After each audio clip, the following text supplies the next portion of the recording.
Lorsque nous avons été élus en août 2019,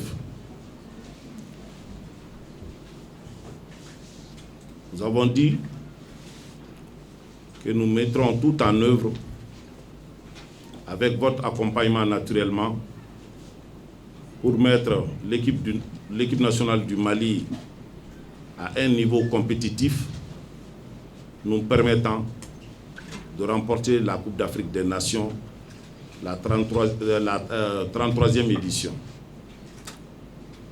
Nous étions tous au Cameroun, pour la plupart d'entre vous. Je pense que, à mon humble avis, tout ce qui devait être fait en termes d'accompagnement, de stages,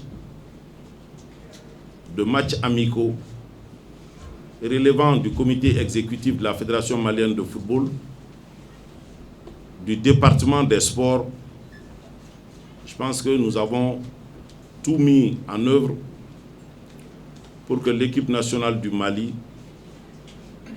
puisse, à cette édition, être sur le podium, pourquoi pas remporter la Coupe d'Afrique des Nations. Certes, nous vivons une situation très difficile liée à la pandémie, mais aussi liée au contexte politique dans lequel notre pays se trouve aujourd'hui. Mais en dépit de tout cela, l'État a mis à disposition tous les moyens nécessaires pour nous permettre de nous surpasser. Que ce soit dans les matchs amicaux où l'équipe du Mali a été logée dans les meilleurs hôtels de la place, a eu tous les moyens logistiques nécessaires pour sa préparation. Malheureusement pour nous, au niveau des huitièmes de finale, nous sommes tombés sur l'équipe de Guinée équatoriale. Nous n'allons pas débattre des aspects techniques ici. Cela relève de l'encadrement technique. Mais je voudrais simplement dire que nous avons demandé à l'entraîneur de nous produire un rapport qui nous a été soumis et par l'encadrement et par les médecins, pour que nous-mêmes, n'étant pas des grands techniciens, mais ayant vécu plus de la moitié de notre existence dans le football,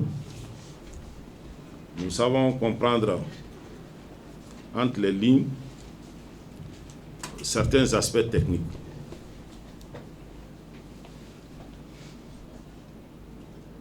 Il est certes vrai que nous devons,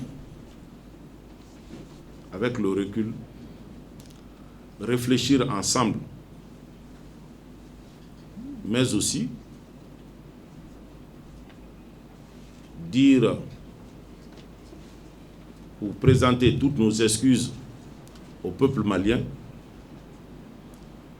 qui attendait beaucoup de nous par rapport à cette compétition.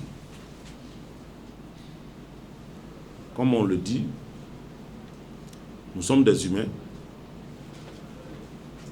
Dans chaque entreprise humaine, il faut se dire qu'au-delà, il y a aussi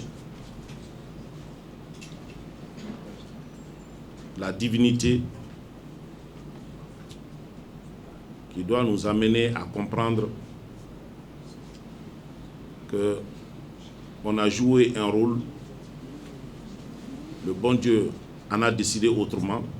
Essayons de faire de cet échec une leçon en analysant tous les aspects pour que demain,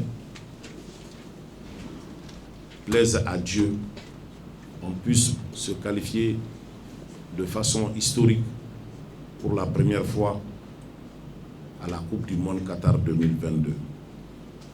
Je sais que si nous nous mettons ensemble, nous conjuguons nos efforts ensemble, nous regardons un seul but,